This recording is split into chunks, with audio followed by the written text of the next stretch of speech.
Salut, c'est Mega Driver 16. On est sur mon tour avec Omega Pharma Quick-Step à la deuxième étape pyrénéenne, l'étape 9, entre Saint-Giron et Bagnères de Bigorre. Et on est à la troisième difficulté du jour. Je me sens plutôt bien. Je suis pas mal aux jambes dans la voiture. Merci de nous préciser ça, le directeur sportif qui n'a pas trop mal aux jambes dans la voiture.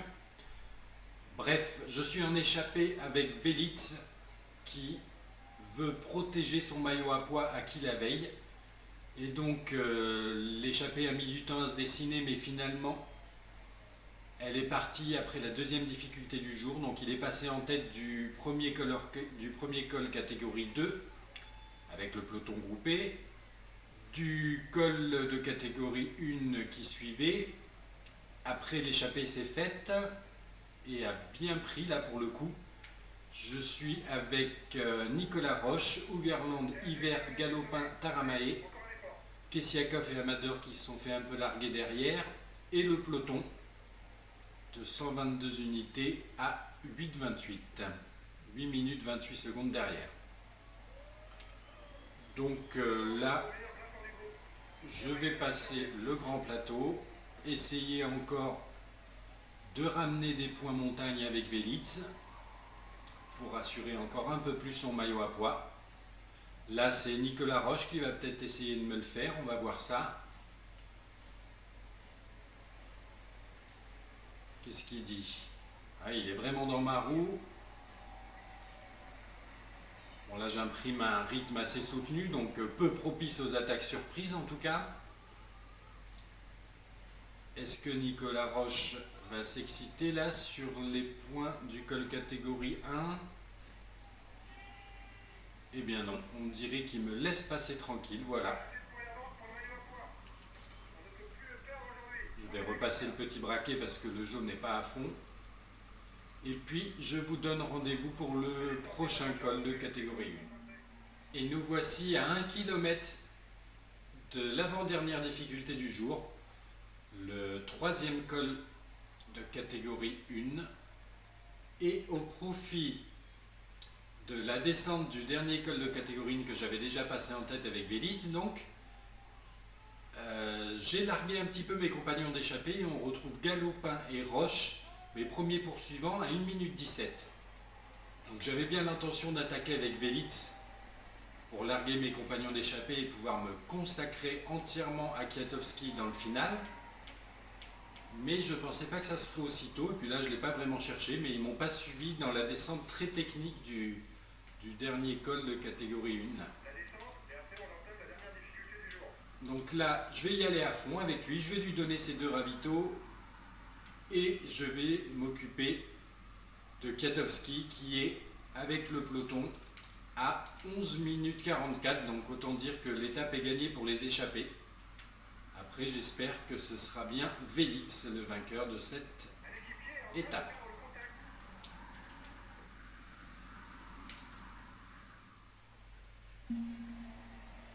Et nous voici dans le final avec Kwiatkowski. On voit que Velitz, son attaque a porté ses fruits là, il a continué à creuser l'écart. Il est à 1,22 de Roche, 1,22 d'avance sur Roche. Il va pouvoir passer en tête du dernier col hors catégorie vu qu'il a 13 minutes d'avance sur le peloton et sûrement s'envoler vers la victoire d'étape. Donc double objectif sûrement, double victoire a priori en vue pour Velitz. Victoire d'étape et maillot à pois encore plus renforcé en étant passé en tête de tous les cols, de toutes les difficultés répertoriées de la journée. Là maintenant je m'intéresse à Kwiatkowski qui n'a plus qu'un seul coéquipier, Martin, avec lui. Mais je n'arrive pas à demander à Martin de venir me protéger. Il ne se passe rien. J'ai beau lui donner d'autres ordres, ça me fonctionne, mais celui-là ne fonctionne pas. Je ne sais pas pourquoi. Et là, ce qui est intéressant, c'est qu'on voit que c'est les Sky qui roulent là devant. Et là, on voit bien que l'ordre leur a été donné de donner un gros rythme. Ça doit être relais rapide ou très rapide, je ne sais pas. Parce que Froome n'est pas avec les 3 Sky qu'on voit devant, là. C'est des équipiers. Donc il leur a demandé d'imposer un gros rythme. Là je vais passer le grand plateau avec Kwiatkowski parce que ça commence vraiment à s'exciter devant.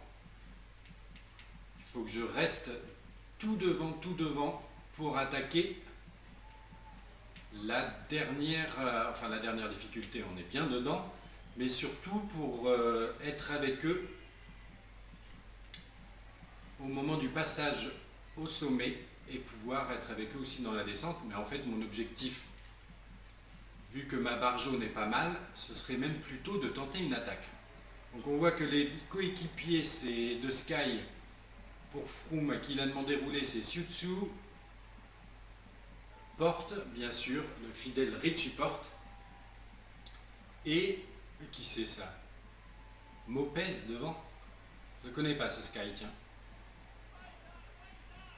Bref, comme je l'avais dit, Velits est passé en tête du col de la dernière difficulté du jour. Et moi, à 3 km 6, j'ai encore 2 ravitaillements. C'est pas mal du tout ça. J'ai donc encore 2 ravitaillements et une barre jaune honnête.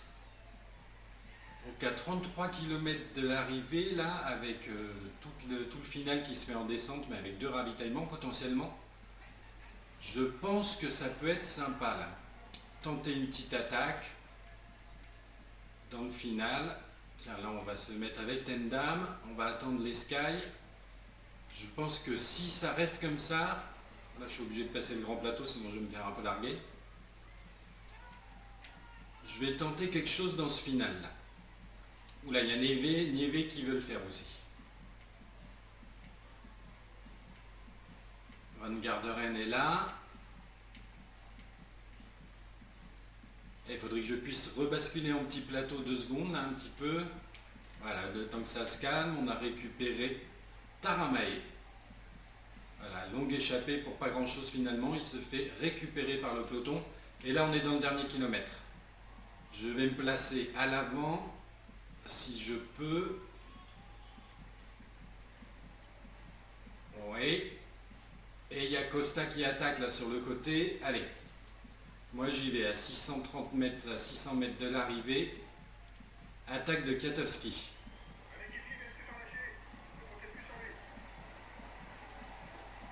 Allez.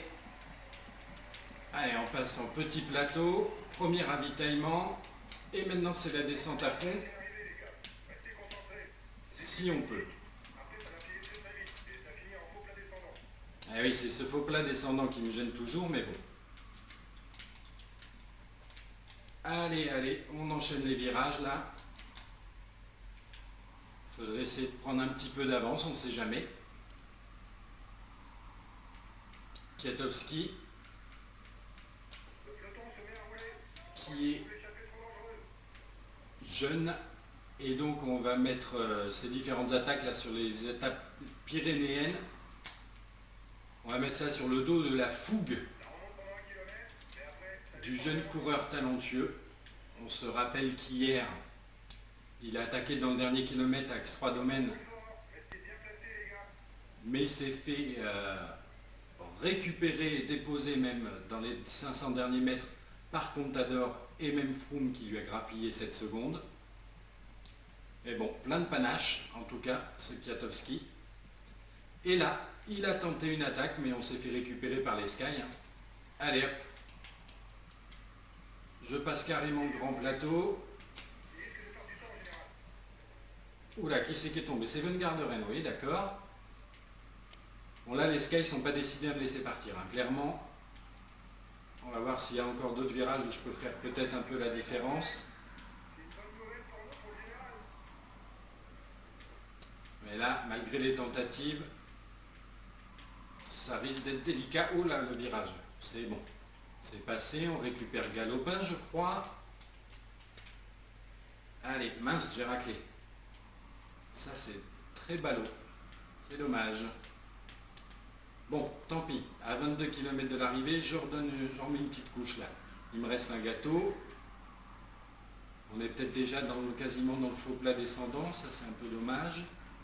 Qu'est-ce que ça dit? Ils sont là derrière, il n'y a pas de souci. Il y en a combien derrière? 35 coureurs quand même, il n'y a pas tout le monde. Ça c'est sûr.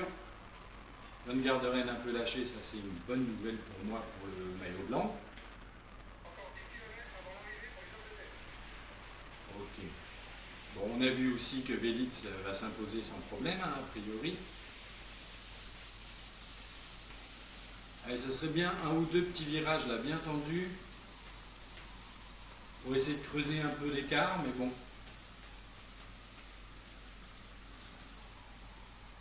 La Sky était forte quand même, hein. Ils ont imprimé un gros rythme. J'ai peut-être pas attaqué d'assez loin dans la montée finale, là, dans la dernière ascension. Et puis en descente, ils m'ont pas laissé partir là, les Portes et autres coéquipiers de Froome. Ah mais il y a Velits et Roche. Ah merde, j'avais pas vu ça. Ah là là là là, ça se trouve Velits va peut-être pas finalement s'imposer. Qu'est-ce que je fais moi? Est-ce que j'aide Velits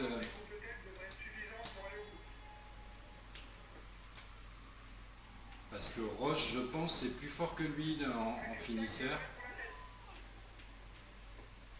J'ai quand même envie d'aller suivre les attaques à Velits. Ah mince alors. Bon, ben, il y a de fortes chances que ce soit Roche qui s'impose. Alors je pense qu'il a un meilleur punch, en tout cas de meilleure qualité pour finir, que Velits. Et j'ai pas trop envie d'aller le contrôler pour une victoire d'étape. Je préfère essayer de conserver un peu d'avance à 10 km de l'arrivée avec Kwiatkowski qui a 43 secondes d'avance sur le peloton quand même. Allez Velits, sois fort.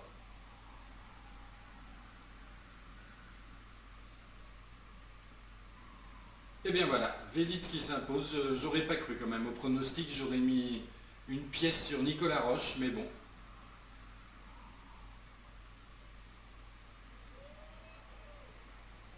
On remarque que je confondais Nicolas Roche et Dan Martin. Oui, oui, Dan Martin est un gros finisseur, ça c'est sûr, mais Nicolas Roche, rien n'est moins sûr, oui. Ouais, non, finalement, c'est peut-être pas si étonnant que ça. Même si Velits, c'est pas un gros finisseur non plus, mais enfin bon. Voilà la double récompense pour Velits. Victoire d'étape et il conforte son maillot à pois. Tandis que moi, eh ben, c'est bien, on ne les voit pas derrière, mais bon, il faut se méfier des écarts comme ça visuels. Kwiatkowski continue son petit bonhomme de chemin, là il relaie fort. Je lui fais prendre son dernier gâteau.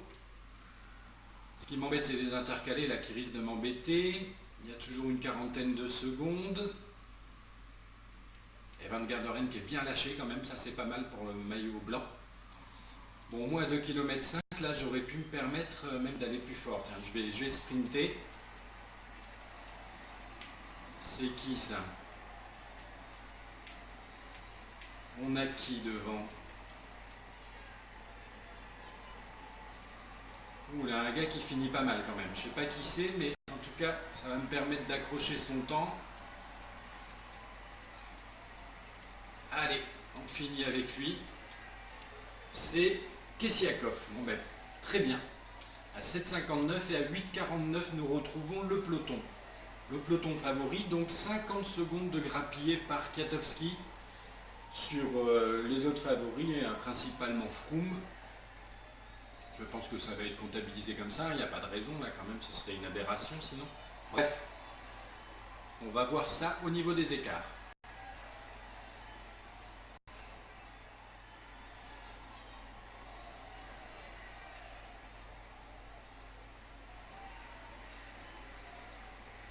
Le podium avec la victoire d'étape de Velits qui avait raté le coche la veille puisque son échappée s'était fait rattraper par les favoris. Mais là, ça a été au bout. Il s'impose devant Nicolas Roche, en échappée donc, et Kwiatkowski, autre vainqueur du jour, qui grappille 50 secondes a priori sur les autres favoris, et principalement Froome. On va voir monter Cavendish et son maillot vert. Là, il n'y a eu aucun changement au niveau du classement par points. aucun sprinter a priori n'a marqué de points sur cette étape. Donc statu quo et il conserve son maillot vert. Maillot à pois pour Velits qui remonte une deuxième fois aujourd'hui sur le podium après avoir pris le bouquet de l'étape. Il monte pour encore confirmer un peu plus son maillot à pois en étant passé en tête de toutes les difficultés du jour. Et le maillot blanc, toujours Kwiatkowski, vu que c'est le maillot jaune.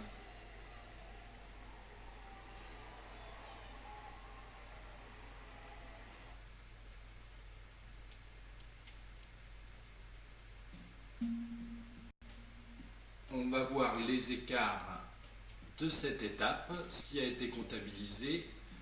Velits juste au sprint a priori au finish devant Nicolas Roche. Yvert ensuite, Kessiakov à 7,58 avec Kwiatkowski qui le récupère dans le final et qui donc accroche son temps et une belle 5e place quand même. Le groupe des favoris qu'on retrouve 50 secondes plus loin avec Valverde, Rodriguez, voilà, Froome, Contador, enfin tout le monde là, 8,49, 8,49. En tout cas dans les principaux favoris, Van Garderen qui perd du temps à 10,12 et ensuite on a à 15,03, on a encore pas mal d'autres coureurs mais il ne doit pas y avoir de gros favoris, les principaux étaient dans le premier groupe avec Froome. Et donc si je regarde au niveau du général, ça nous donne donc Kwiatkowski devant Velits qui prend la deuxième place à 5 minutes 44, c'est une bonne surprise, oui. Ça va peut-être un petit peu le gêner pour faire d'autres échappées, enfin on va voir comment ça va se goupiller. Valverde à 10,04, on creuse un petit peu donc. Roland Evans, Talansky qui s'avère le plus gros prétendant au maillot blanc finalement derrière Kwiatkowski. Dan Martin, Froome à 13,04. Van Garderen 13,44. Quintana et Rodriguez donc 13,59, 14,09 et Contador à 14,25. Ok, à la montagne Velits qui s'échappe, 79 points, 35 pour son poursuivant direct Nicolas Roche. Les points Cavendish devant Kittel, le statu quo sur cette étape. Les jeunes Kwiatkowski qui reprend encore un peu d'avance. L'équipe Omega Pharma Quick-Step 14 minutes devant la Garmin. Et la combativité, c'est Velits qui prend la première place sur cette étape. A plus tard.